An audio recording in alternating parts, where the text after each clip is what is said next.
Graça e paz, meus irmãos. Amém.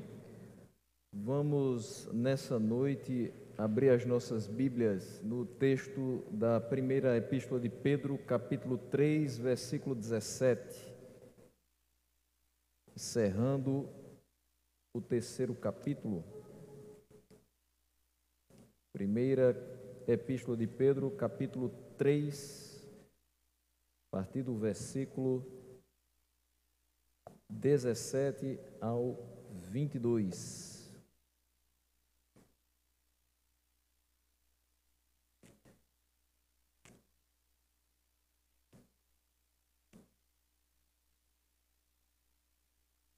Vamos fazer a leitura? O texto nos diz exatamente o seguinte: é melhor sofrer por fazer o bem, se for da vontade de Deus, do que por fazer o mal. Pois também Cristo sofreu pelos pecados uma vez por todas, o justo pelos injustos, para conduzir-nos a Deus. Ele foi morto no corpo, mas vivificado pelo Espírito, no qual também foi e pregou aos espíritos em prisão, que há muito tempo desobedeceram, quando Deus esperava pacientemente nos dias de Noé, enquanto a arca era construída. Nela apenas algumas pessoas, a saber, 8, foram salvas por meio da água. Isso é representado pelo batismo, que agora também salva vocês. Não a remoção da sujeira do corpo, mas o compromisso de uma boa consciência diante de Deus, por meio da ressurreição de Jesus Cristo, que subiu aos céus e está à direita de Deus. A Ele estão sujeitos anjos, autoridades e poderes. Vamos orar mais uma vez. Senhor nosso Deus, nós te damos graças por mais um domingo que temos a oportunidade de subir a esta casa de oração e escutar a Tua palavra. E te pedimos que o Teu Santo Espírito nos ajude a, nesse momento, compreender essa porção das Escrituras, de modo que tenhamos, a partir dela, lições para a nossa vida. Palavras que nos trarão consolo, conforto, ânimo, que nos edifiquem. Assim nós te oramos no nome de Jesus. Amém. Meus irmãos, nós hoje temos um enorme desafio. E se normalmente a gente já pede para que você não feche sua Bíblia, hoje muito mais. Além da sua oração de intercessão pela minha vida, eu preciso da sua inteira atenção nessa noite.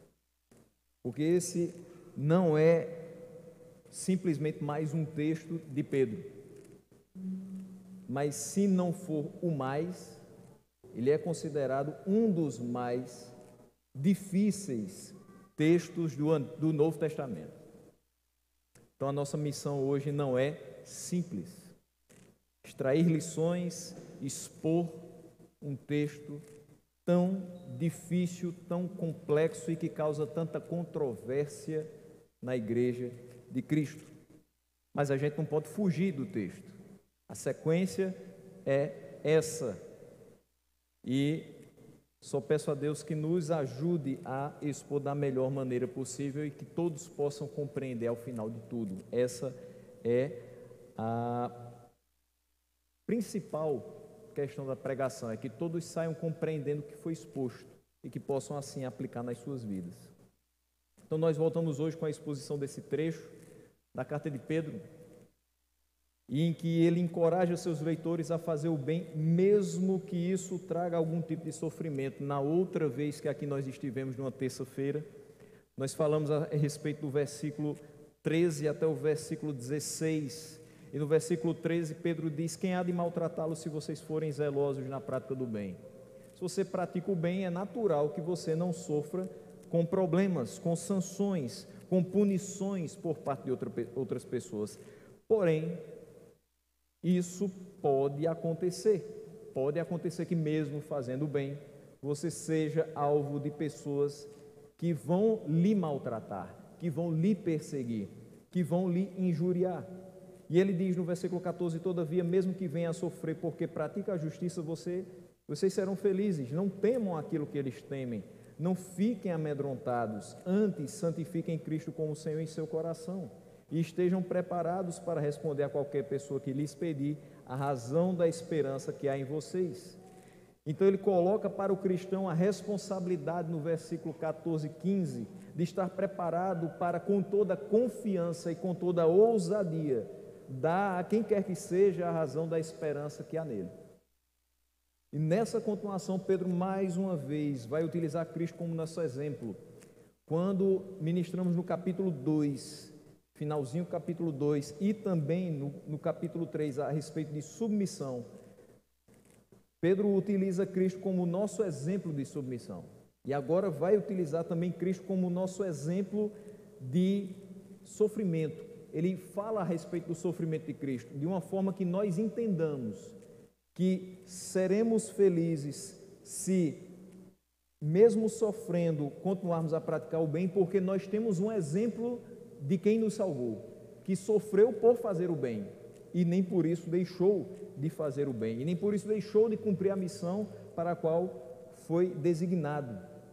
E o sofrimento de Cristo vai nos servir de exemplo e consolo em meio à tribulação. Então, se na primeira parte nós entendemos, se fôssemos assim, por assim dizer, colocar uma temática, a primeira parte Pedro diz: vocês vão sofrer por fazer o bem, e nós devemos sofrer por fazer o bem. Nessa segunda parte, nós vamos encontrar consolo em meio à tribulação.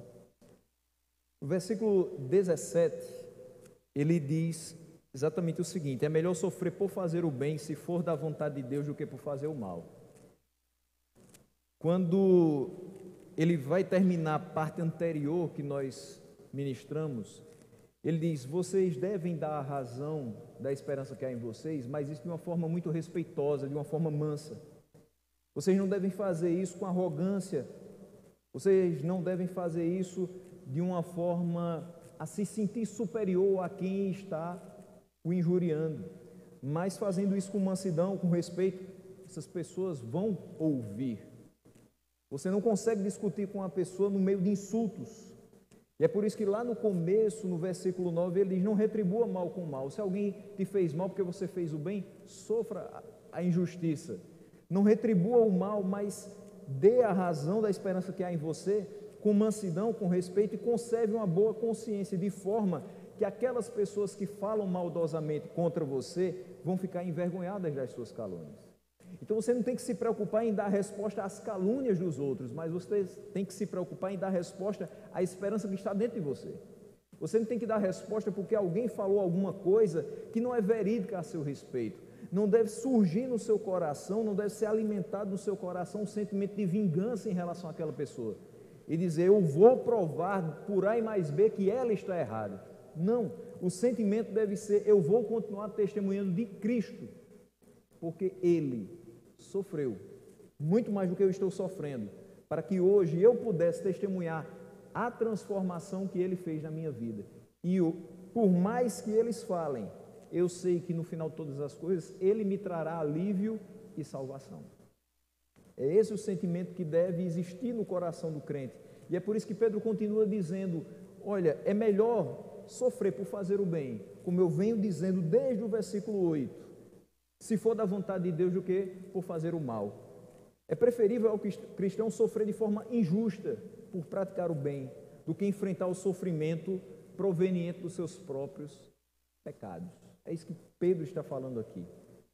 E como nós vimos na última exposição, por mais que haja uma perseguição, uma aflição injusta por parte dos nossos adversários, o crente sabe que Deus contempla a sua situação e que vai lhe livrar no momento certo.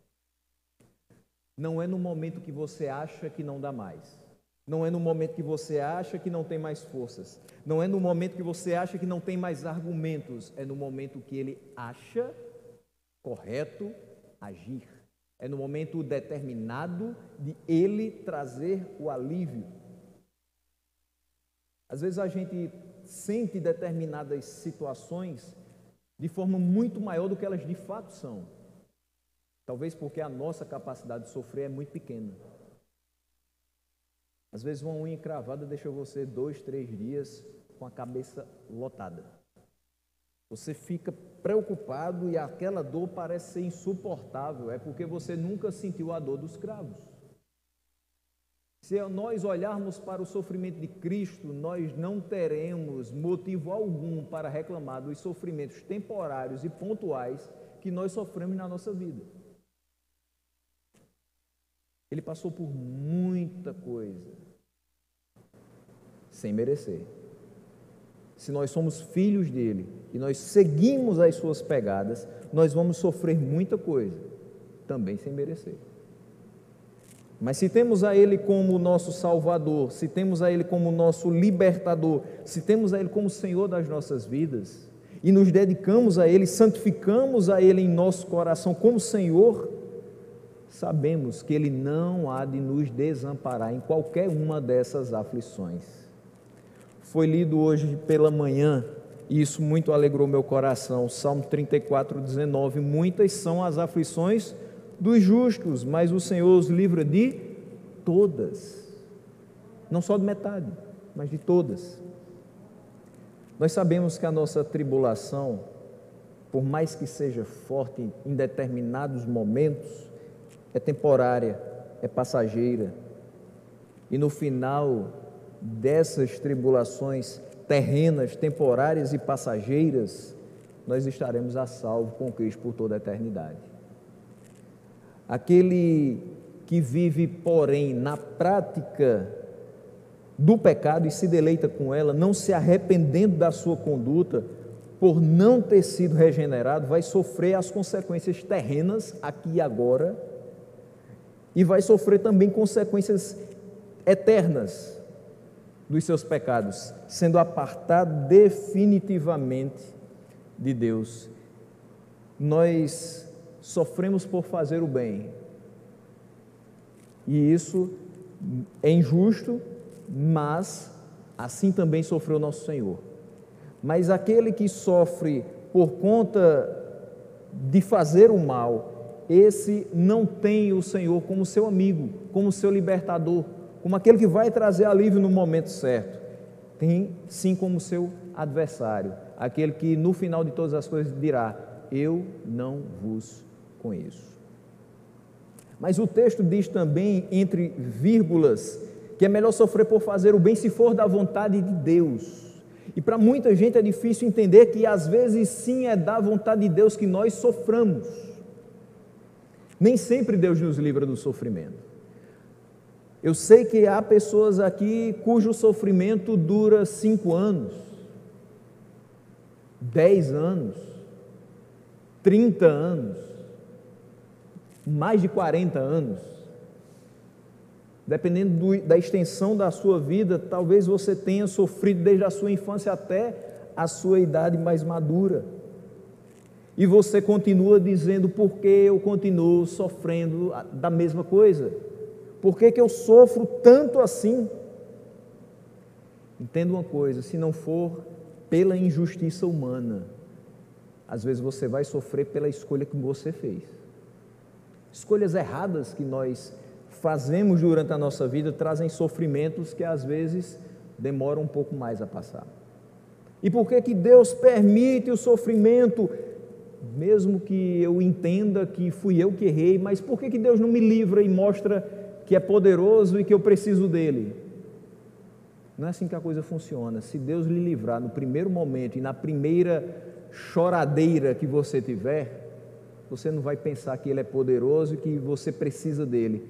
Você vai pensar que a sua oração é como uma varinha mágica que ativa a vontade de Deus, e a qualquer momento, quando você chorar, quando a dor apertar, ele vai chegar e vai livrar você. Isso não vai ter produzido nenhum crescimento espiritual e muito menos amadurecimento, porque na próxima vez que a dor bater na sua porta, você vai fazer a mesma coisa. E o que é que você vai esperar? Que Deus faça a mesma coisa, que Deus livre você de imediato, mas não é assim. Não é dessa maneira que as coisas funcionam. Às vezes é da vontade de Deus nos fazer sofrer para que nós amadureçamos. Senão a gente vai ficar como um menino imaturo, contendendo com Deus a cada momento que a vontade dele nos diz: não é para você, não é agora, A minha resposta para você é não. Não é talvez, não é daqui a pouco, é simplesmente não. Se a gente não amadurecer, o primeiro não de Deus faz a gente sair da igreja. Porque o não do irmão já faz a gente sair da igreja. Imagina o não de Deus.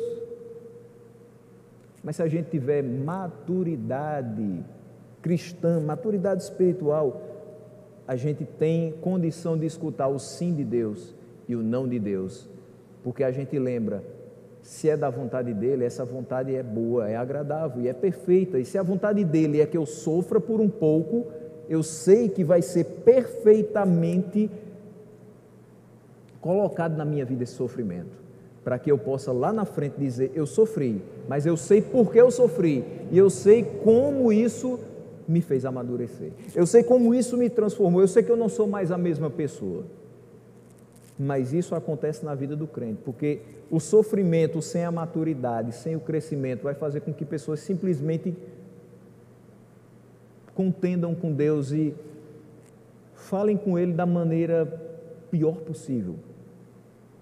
Existem pessoas que dizem assim, onde está Deus no meio de tanto sofrimento? O ímpio diz isso. O ímpio olha para uma invasão russa à Ucrânia e diz, onde está Deus no meio disso tudo? Por que aquele povo está sofrendo? Se existe um Deus nos céus, olhando para todos, os bons, os maus, se Ele é justo, por que nós sofremos? Aos seus filhos, Ele dá o sofrimento para que eles cresçam. Aos ímpios, Ele dá o sofrimento para que no fim de todas as coisas, sua justiça seja satisfeita. Eles vão continuar sofrendo, eles vão continuar dando com a cabeça na parede, até o dia em que reconhecerem o Senhor nos seus caminhos. Nem sempre Deus vai nos livrar, quando Ele permite que nós passemos por algumas circunstâncias. O propósito é sempre elevado, não esqueça disso, o amadurecimento do cristão e a promoção da glória dele. Mas o versículo 18 diz, pois também Cristo sofreu pelos pecados uma vez por todas, o justo pelos injustos, para conduzir-nos a Deus. Ele foi morto no corpo, mas vivificado no Espírito, pelo Espírito. A obra de Cristo de adquirir a redenção está completa. Primeira coisa que nós aprendemos quando ele diz, Cristo sofreu pelos pecados uma vez por todas. Nós fazemos sacrifício hoje? Não. Nós precisamos uma vez ao ano subir à Terra Santa para expiar os nossos pecados? Não. Nenhum de nós, enquanto pastores, vestimos as vestes para adentrar os santos dos santos e ali fazer o sacrifício, porque não precisamos mais daquele tipo de sacrifício. A obra de Cristo está completa, nenhum outro sacrifício é necessário. Hebreus 10, versículo 10 até o versículo 12 diz, pelo cumprimento dessa vontade fomos santificados, por meio do sacrifício do corpo de Jesus Cristo, oferecido uma vez por todas. Dia após dia todo sacerdote apresenta-se e exerce os seus deveres religiosos, repetidamente oferece os mesmos sacrifícios, que nunca podem remover os pecados, mas quando esse sacerdote, Cristo, acabou de oferecer para sempre um único sacrifício pelos pecados, assentou-se à direita de Deus. Não tem porquê você ficar se preocupando em como é que eu vou expiar esse pecado que eu cometi hoje pela manhã. Cristo já fez isso. Creia que de fato o sacrifício dele limpou você dos pecados. E ele lançou de fato seus pecados no mar do esquecimento.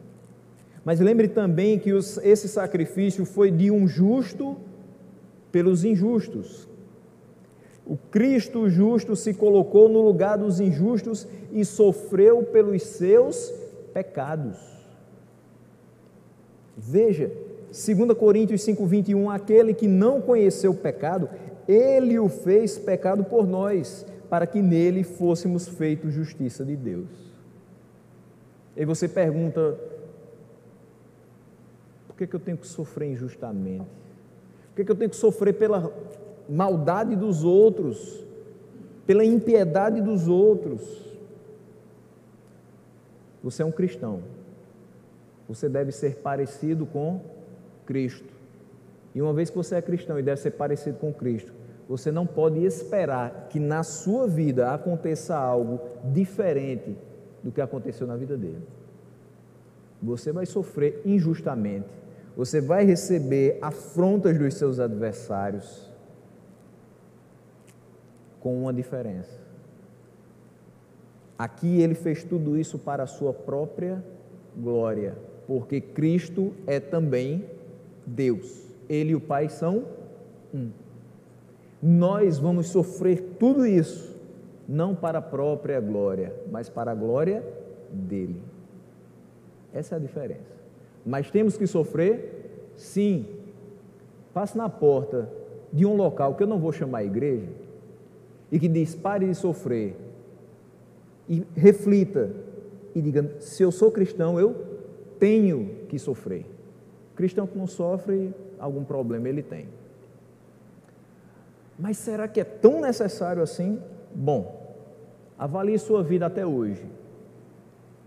Se você cresceu na graça e no conhecimento do Senhor, não foi simplesmente pela leitura e meditação da palavra, mas foi também com todas as experiências que você teve com Cristo, na sua vida sendo provado, sendo limado, sendo podado, para que você possa crescer mais.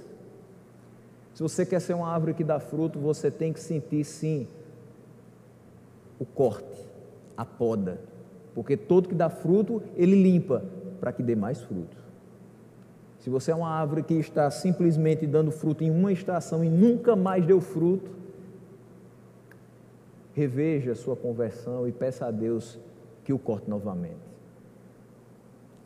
Existe um objetivo dele ter sofrido dessa maneira, de ele ter pegado toda a carga dos nossos pecados e ter passado pela ira de Deus Pai na cruz do Calvário. Ele diz: para conduzir-vos a Deus, para conduzir a cada um de nós a Deus. O objetivo da obra salvadora de Cristo é levar os pecadores à união e comunhão com Deus. Semana que vem nós iniciamos o mês de abril e certamente em nossas orações vamos nos examinar e vamos pensar acerca de tudo o que passamos nos últimos dias, no último mês, como vivemos a nossa vida cristã, como viemos até a casa do Senhor para cultuá-lo, para prestar culto e não simplesmente assistir o culto. E vamos pensar exatamente nesse objetivo daquela obra que nós agora vamos rememorar. Que obra é essa? É a obra que nos faz ter união e comunhão com Deus. Por isso que não se pode assentar à mesa do Senhor aquele que não está em comunhão, não somente com a igreja, mas com Deus. É muito sério, porque disso nós dependíamos da obra de Cristo para que isso acontecesse. Se hoje nós temos confiança suficiente para sentar ao redor da mesa e comer do pão e beber do cálice, é porque Cristo se entregou por nós, tomando a carga dos nossos pecados, recebendo uma ira totalmente injusta, porque Ele é o justo pelos injustos. Mas Ele fez isso de uma vez por todas, para que hoje, em 2022, a gente pudesse, no primeiro domingo de abril, receber as bênçãos das suas mãos e lembrar: foi por mim, foi por você, foi por cada um que confessa o seu nome, foi por cada um que invocou o seu nome e foi salvo. Mas o versículo 18 também diz: mortificado na carne, mas vivificado pelo Espírito. E é o confortador e impulsionador nós sabermos que nós somos feitos conforme, nós somos conformados ao Filho de Deus quando sofremos sem causa. Você tem que perceber o consolo que é: eu estou sofrendo sem causa, mas o meu Senhor sofreu sem causa também. Então eu estou seguindo os passos de Jesus. Eu sei que nada disso é para a minha glória, que nada disso vai me fazer melhor do que os outros, mas isso me dá a certeza de que eu estou fazendo a coisa certa. Sofrer por fazer o bem é fazer a coisa certa. E saber que Ele sofreu sem causa nos impulsiona. Eu preciso continuar fazendo isso, porque foi isso que Ele fez. E a vida cristã não é sentar numa cadeira confortável, escutar alguém falar por 30, 40, 50, 60 minutos e voltar para sua casa como se nada tivesse acontecido, ligar sua televisão, acessar sua internet e comer bem, dormir bem. É muito mais do que isso. A gente vive tudo isso porque Ele nos proporciona. Mas na hora que tivermos sem o pão, sem o transporte, sem o teto, eu espero que isso não aconteça, mas se vier a acontecer, a gente precisa continuar testemunhando dele. Se nós sofremos o bastante para não termos nada, humanamente falando, mas nós não perdermos a nossa fé, então nós não perdemos absolutamente nada. Porque o que nos sustenta não é o alimento físico, o que nos sustenta não é o valor monetário, o que nos sustenta é a certeza de que Deus, de fato, olha por nós, que Cristo roga por nós e que o Espírito Santo habita em nós e nós sofremos por Ele. Sofrer por Ele é uma marca de quem de fato foi vivificado com Ele após a morte da cruz. Mas aí está aí também embutida uma outra consolação, que a morte de Cristo resultou em uma grande bênção. Porque ainda que Ele sofresse através da fraqueza da carne, e ali Ele estava completamente igual a mim e a você, carne, osso, e Ele sentiu as pancadas, e Ele sentiu as cusparadas, e Ele sentiu o vexame, a vergonha de ser pendurado em madeiro. Mas ainda que Ele sofresse na fraqueza da sua carne terrena, mas Ele ressurgiu através do poder do Espírito. O Espírito Santo de Deus o vivificou. Nós estávamos mortos, mas o Espírito de Deus também nos vivificou. Se você olha Efésios 2, vai dizer que nós antes estávamos mortos em delitos e pecados, mas por causa do grande amor com que nos amou, Ele nos deu vida juntamente com Cristo. O mesmo Espírito que vivifica Cristo, nos vivifica também.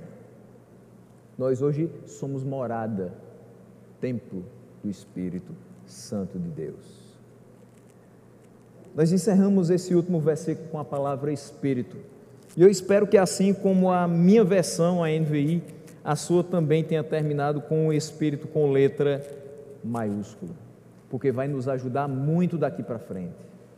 Mas é certo que algumas Bíblias, poucas delas, nos nossos dias, ainda trazem um E minúsculo, que complicaria muito a nossa tarefa daqui para frente.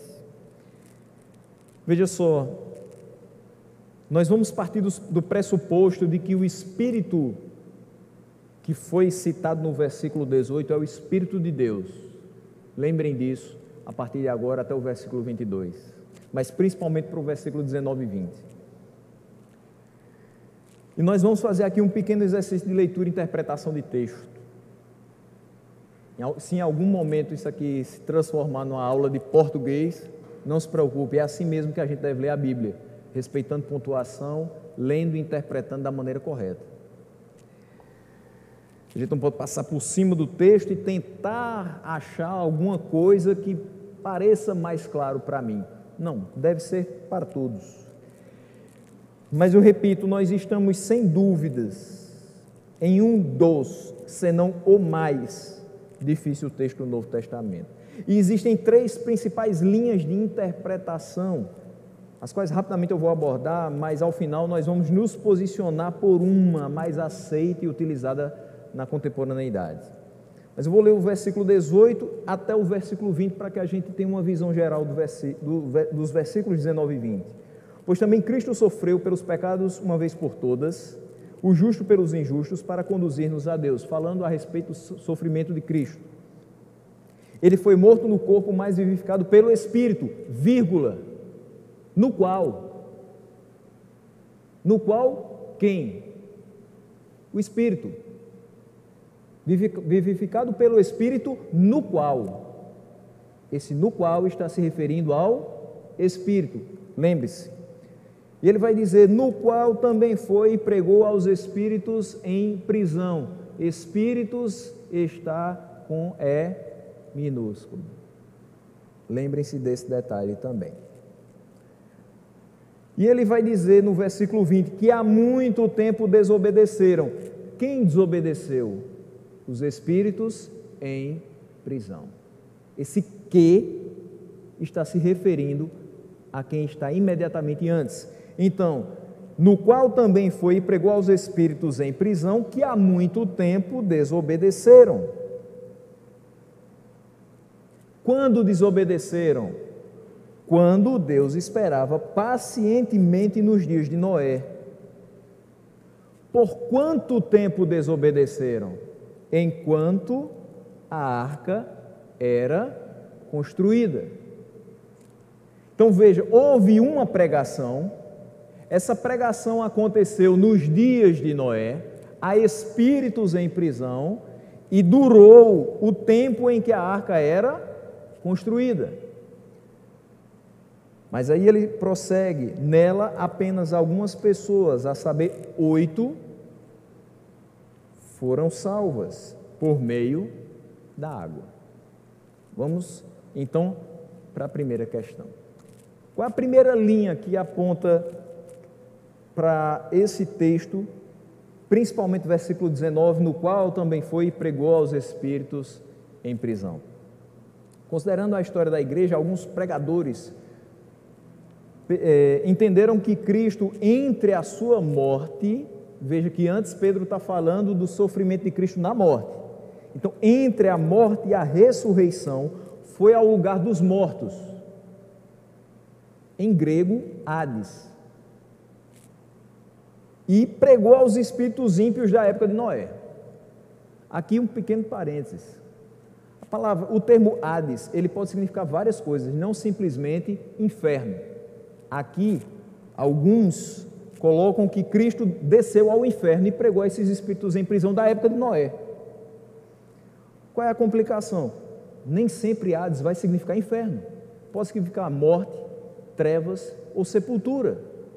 Nesse sentido, Cristo desceu à sepultura após a morte, entre a morte e a ressurreição. Cristo esteve sepultado? Sim. Ele foi colocado em um local e a pedra foi rolada na porta desse local.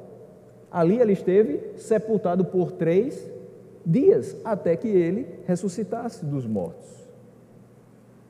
Até aí não haveria problema. Mas qual o problema? Cristo corporalmente desceria ao inferno? Não.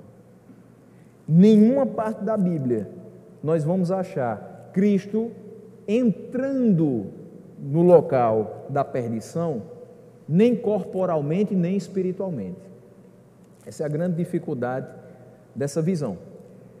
Além disso, esses pregadores que consideraram essa linha de interpretação, colocam que o que Cristo proclamou pode ter sido o Evangelho, ou pode ter sido uma declaração da vitória dele e da perdição dos que o ouviam. Então, após a morte de Cristo, o que acontece? Com o sangue de Cristo vertido, todos aqueles que foram dados a ele pelo Pai antes da eternidade, têm ali a sua justificação. Mas todos aqueles que não foram dados a ele por Deus Pai antes da eternidade, recebem ali exatamente a sua condenação. Depois da morte de Cristo, todos os que creem no seu nome, através da pregação do Evangelho, através do relato daquele sacrifício, recebem a ele como Senhor e têm a certeza da sua salvação, porque aquele sacrifício, como Pedro diz aqui no versículo 18, ele foi de uma vez por todas, e nós compreendemos que uma vez que nós somos salvos na pessoa de Cristo, nós não perdemos essa salvação, porque o que garante essa salvação não é qualquer coisa que há em nós, mas o sangue dele que foi vertido, que cumpre, que estabelece uma satisfação da justiça de Deus Pai. Então, se eu considerar que Cristo desce ao inferno e prega o Evangelho, ou prega que é vitorioso sobre a morte, e aqueles que ali estão perdidos eternamente, eu vou entrar numa questão muito difícil, que seria a seguinte: após a morte, as pessoas teriam uma segunda chance de escutar a pregação. Se Cristo, depois de sua morte, prega às pessoas que já estavam mortas e já estavam perdidas, da época de Noé, avalie quanto tempo se passou de Noé a Cristo, quantos anos ele teria que retornar, quanto tempo esse povo passou esperando uma segunda chance. Biblicamente, há uma segunda oportunidade de pregação? Biblicamente, quem morreu pode escutar de novo o Evangelho? Biblicamente, há possibilidade de salvação após a morte física? Não. Por isso, essa visão é facilmente rejeitada. Não há nenhuma forma da gente colocá-la em qualquer outro texto bíblico e dizer assim: isso aqui tem base nesse texto. Da mesma forma que Pedro falou aqui, Paulo falou também. Não, primeiro, Pedro não falou isso, e qualquer outra pessoa também não falou. Quem utiliza muito essa interpretação, amplamente utilizada pela Igreja Católica Apostólica Romana, para expressar, para explicar a questão do purgatório. Qual é a ideia? Morri, não fui bem o que Deus queria que eu fosse, vou estar num local ali entre céu e terra, esperando uma segunda chance. Aí eu vou escutar a pregação, pode ser que eu me arrependa, e nessa segunda chance, numa espécie de, entre aspas, repescagem, aí eu sou alçado aos céus. A gente sabe que isso não tem sustentação bíblica. Mas vem o segundo ponto. Outros sustentam que Cristo, também entre a sua morte e ressurreição, nesse período de tempo, foi a prisão em que os anjos caídos estão encarcerados, e ali pregou aos anjos, entendendo que a palavra espíritos em prisão, espíritos seriam anjos. Os anjos de fato são espíritos. Mas aí qual seria a grande questão? Que anjos eram esses, já que se falou da época de Noé? Eu não posso perder de vista que tem algo relacionado a Noé no texto. Noé tem uma fatia muito importante dessa história, tem uma parcela importante. Ele não pode ser abandonado. O tempo é o tempo de Noé. Então, alguns que acham que Cristo, entre sua morte e ressurreição, foi a prisão em que os anjos caídos estavam encarcerados, e ali pregou a eles, pensam que esses anjos eram aqueles que abandonaram o seu estado propriamente dito, ou seja, eles deixaram de ser espíritos e assumiram outra forma e se casaram com as mulheres nos tempos de Noé. Gênesis 6 vai falar dos filhos de Deus, que os filhos de Deus casaram com as pessoas que aqui habitavam e formaram um tipo diferente de seres humanos, gigantes. Mas aí eu teria que entender primeiro Gênesis 6, 2 e 4 como filhos de Deus sendo anjos, e também levar a mesma interpretação para Jó capítulo 1 versículo 6 e Jó capítulo 2 versículo 1, textos que já vão complicar um pouco mais o entendimento de filhos de Deus como sendo anjos. A mensagem que ele pode ter pregado a esses anjos maus foi provavelmente uma declaração de vitória, mas essa interpretação também tem as suas dificuldades, no sentido de que, dependendo dependeria de uma abordagem específica de Gênesis 6, que considera relações amorosas entre anjos e seres humanos. Meus irmãos, em algum momento da palavra de Deus, nós temos anjos descendo à terra em forma de homens. Esse é o grande ponto. Anjos não encarnaram, por assim dizer. Então é uma grande dificuldade, muito menos que eles teriam condições de se relacionar com seres humanos e procriar. Anjos são seres espirituais, eles não se tornam pessoas para viver entre os homens. Sendo assim, então, nós vamos à terceira e mais aceita interpretação do versículo 19, e que nos faz compreender também o versículo 20, porque vai nos ajudar a responder três importantes perguntas. A primeira delas: quando se deu a pregação de Cristo? A gente já respondeu isso. No tempo de Noé. Segundo, quem são os espíritos em prisão? E antes que eu fale quem são os espíritos em prisão, percebeu que nas duas primeiras interpretações a pregação se deu entre a morte e a ressurreição de Cristo? Mas ela não aconteceu entre a morte e a ressurreição de Cristo, ela aconteceu nos tempos de Noé. Isso fica um pouco claro pelo próprio texto. Mas quem são os espíritos em prisão? São pessoas do tempo de Noé. São pessoas que conviveram com Noé. E que pessoas eram essas?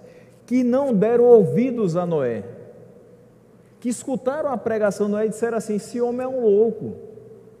Ele está dizendo que Deus mandou que ele fizesse uma arca, que vai cair uma grande chuva, uma grande tempestade, que vai durar vários dias e que a terra vai ser destruída. Esse homem está ficando louco.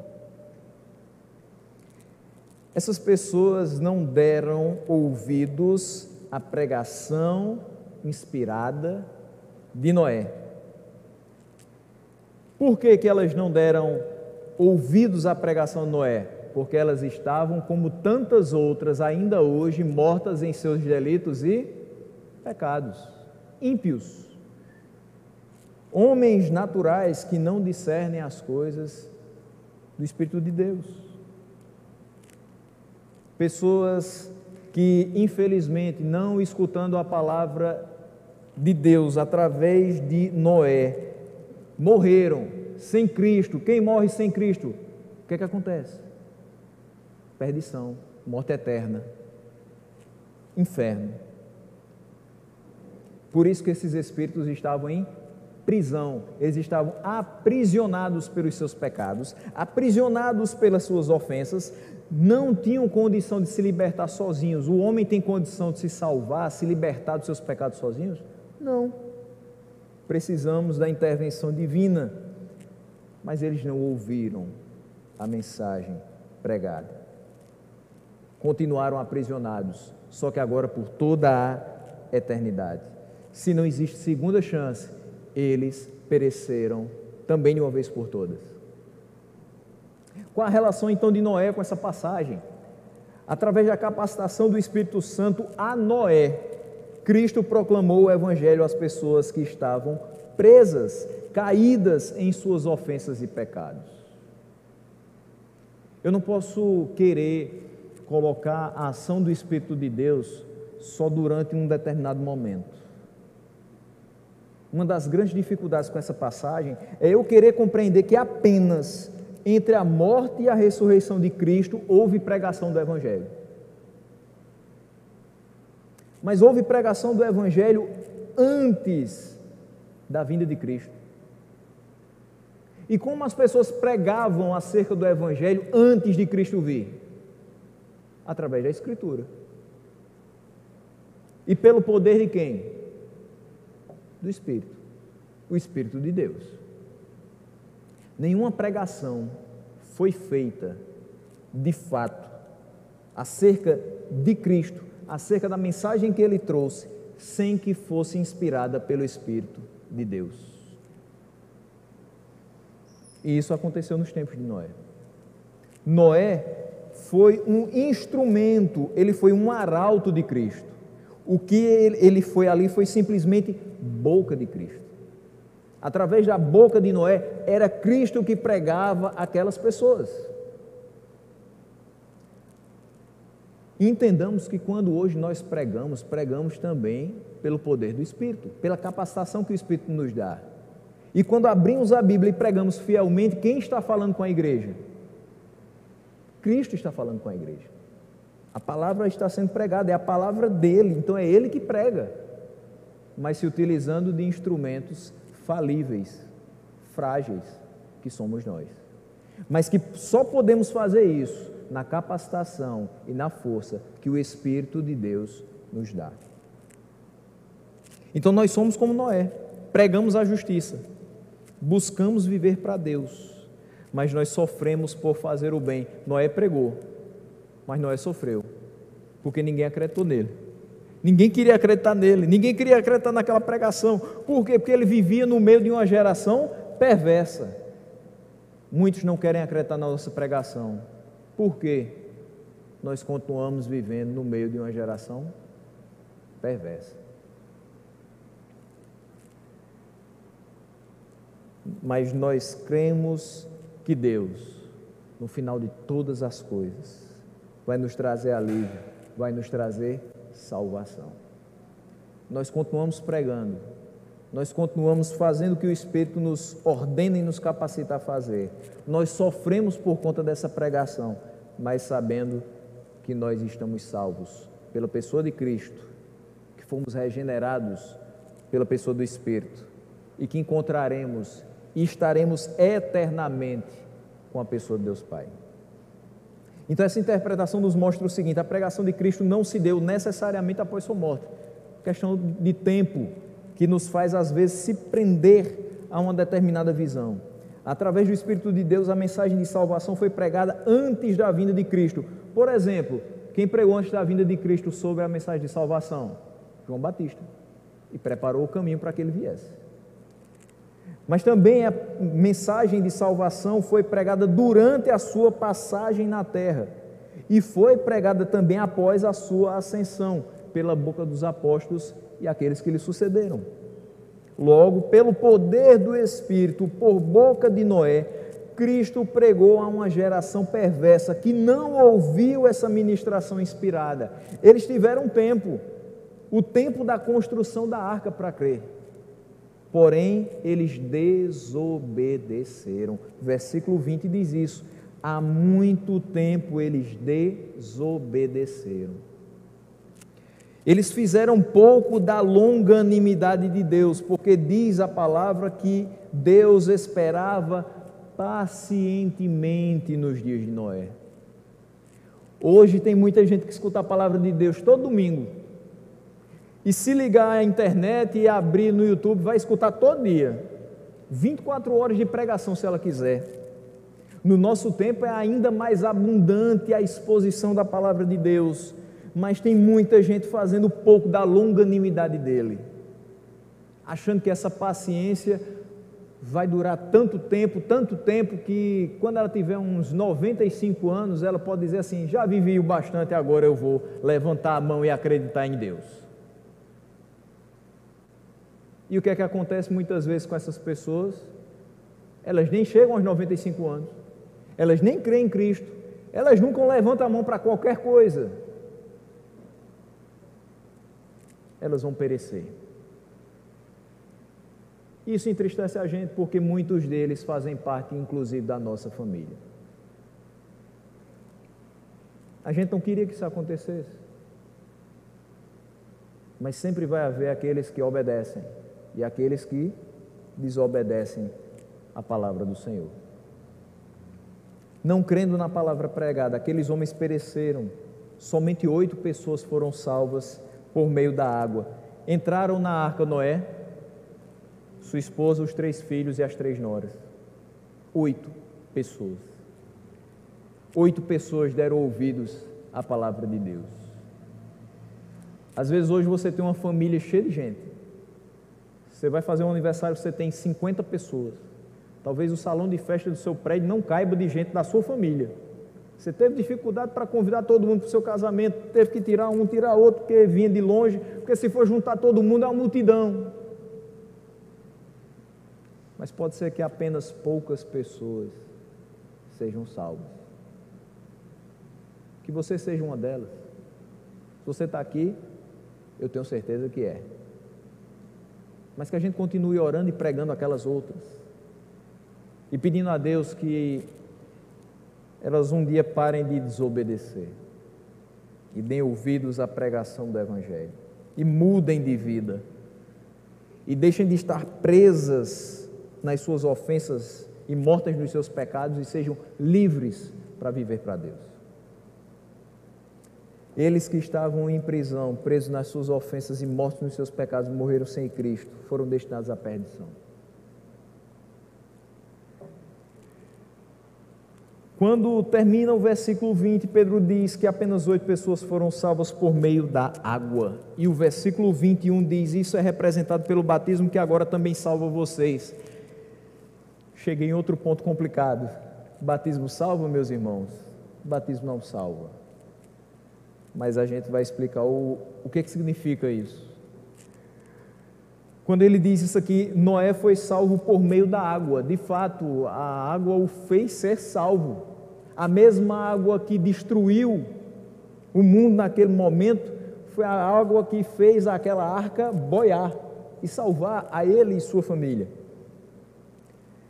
O apóstolo diz que Noé, salvo por meio da água, recebe um tipo de batismo. Ele ter sido salvo por meio daquela água é um sinal de que de fato Deus o salvou. E quando Deus nos salva, nós somos batizados. Nós fazemos parte da família dele.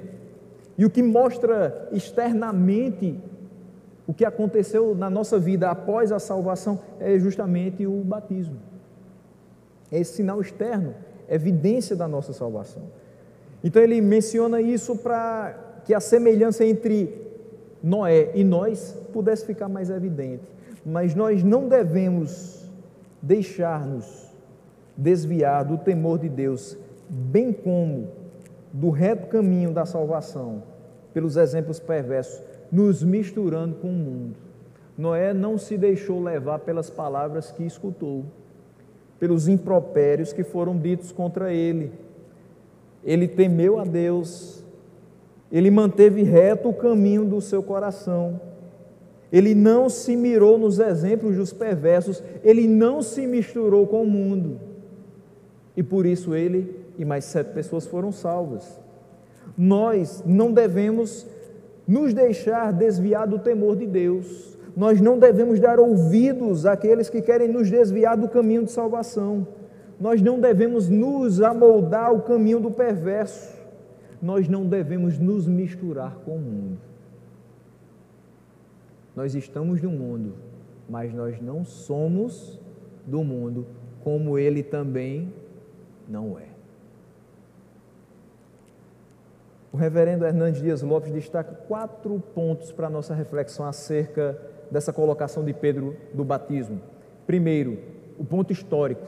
Pedro vai evocar a história do dilúvio. A população do mundo perece e apenas 8 pessoas são salvas através da água. A água afoga as multidões, mas faz boiar a arca. A mesma água que faz perecer é a água que também salva. Mas ele também coloca o símbolo. O livramento de Noé das águas do dilúvio é visto como uma prefiguração e um símbolo salvífico do batismo. Ele foi salvo por meio da água, porque antes ele tinha sido salvo por Deus. Ele tinha crido em Cristo, mesmo sem vê-lo. Ele creu no Evangelho antes de Cristo vir à terra. Nós hoje somos salvos e recebemos o sinal do batismo, porque antes nós também cremos, mas cremos agora naquele que já veio, naquele quem já se sabe que foi feito o sacrifício em nosso favor. Então, da mesma forma que as águas do dilúvio limparam a terra da perversidade humana, assim também a água do batismo indica a purificação do ser humano dos seus pecados. Quem passa pelo batismo é quem já foi limpo dos seus pecados. Mas há também um ponto do significado: o batismo é um símbolo. Como eu falei, o batismo não salva, e nem a água do batismo purifica. Anteriormente eu disse, a água do batismo indica a purificação de um ser humano dos seus pecados, mas não quer dizer que a partir do momento que nós descemos você até as águas e depois retornamos ali, os seus pecados ficam naquela superfície e você volta santo e limpo, totalmente sem pecados. No mesmo dia que você é batizado, você vai pecar, porque você continua sendo falho, mas você recebeu um símbolo, um significado, de que a partir daquele momento em que você foi encontrado por Deus, você foi atraído pelo Espírito Santo de Deus, através da pregação do Evangelho, você não peca mais porque você quer pecar, você não se deleita mais na prática do pecado, você não vive pecando. É um acidente, é um deslize, é uma falha, é porque você ainda tem a natureza pecaminosa, mas isso não representa mais você, isso não define mais você, você agora é um servo de Cristo. E o batismo é um instrumento. Pedro diz que a salvação recebida e testemunhada publicamente no batismo, nos é concedida por meio da ressurreição de Cristo, quando ele vai dizer aqui no versículo 21, isso é representado pelo batismo, que agora também salva vocês, não a remoção da sujeira do corpo, mas o compromisso de uma boa consciência diante de Deus, por meio da ressurreição de Jesus Cristo. Mas veja só, ele coloca um travessão, e no meio desse travessão ele fala várias coisas, até voltar para a ressurreição. Então vamos ler sem o travessão, para compreender. Isso é representado pelo batismo, que agora também salva vocês, por meio da ressurreição de Jesus Cristo. Como é que nós somos salvos? Por meio de Cristo. O que que decreta a nossa salvação? Que Cristo morreu, mas também ressuscitou. Ele venceu a morte para nos dar a vida. Nós somos salvos por meio da ressurreição de Cristo. E essa salvação não representou simplesmente a remoção da sujeira do nosso corpo, mas representou o compromisso que nós temos com o Deus que nos salvou, de uma boa consciência para com Ele. O que é uma boa consciência para com Deus? Viver para a sua inteira glória. Viver para o seu inteiro prazer. Agradar a Deus em todo o nosso procedimento. É isso. A ressurreição de Cristo é o amém de Deus Pai, ao grito do seu Filho na cruz. Está consumado. Versículo 22 nos informa que Cristo ascendeu ao céu. Ele diz, por meio da ressurreição de Jesus Cristo, vírgula, que subiu aos céus. Quem subiu aos céus? Senão aquele que de lá desceu, Jesus Cristo, Filho do Deus vivo. E quem está à direita de Deus? Também Jesus Cristo. Então a sua ascensão pública foi a garantia de que a sua obra redentora foi vitoriosa. Ele foi morto, mas ele não permaneceu morto. Ele ressuscitou e ele está vivo. Você crê dessa maneira?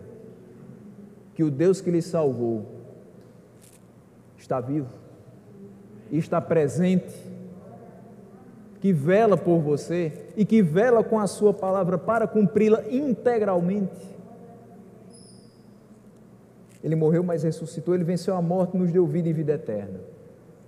Cristo está exaltado à destra de Deus Pai. Jesus retornou ao céu para receber a maior honra imaginável. Ele que se esvaziou, se humilhou, se entregou, foi obediente até a morte e morte de cruz, volta a estar exaltado à destra de Deus Pai. Tem em suas mãos o livro da história, governa o universo e dirige a igreja. E mais ainda, Cristo está revestido de toda a autoridade. A ele estão sujeitos anjos, autoridades e poderes. Todos os seres criados estão sujeitos à sua autoridade absoluta. Nessa noite, eu espero que a gente tenha compreendido que sofrer por fazer o bem é entender que a vida cristã deve caminhar da mesma forma que Cristo caminhou aqui nessa terra. No meio de insultos, recebendo calúnias, sofrendo injustamente, mas entendendo que é muito mais excelente obedecer a quem lhe comissionou do que aqueles que zombam do que é todo-poderoso. Quem comissionou Cristo a descer aqui na terra e nos salvar foi Deus Pai. Quem nos comissiona a continuar levando a mensagem do Evangelho nos 4 cantos dessa terra continua sendo a mesma pessoa. O chamado que nós recebemos para viver nesse mundo, segundo a palavra de Deus, não pode ser afastado por qualquer circunstância. Nem o sofrimento mais atroz deve nos fazer retroceder no objetivo que nós temos: viver única e exclusivamente para a glória daquele que nos criou, nos salvou, nos chamou e há de nos glorificar, para a sua honra e glória eterna.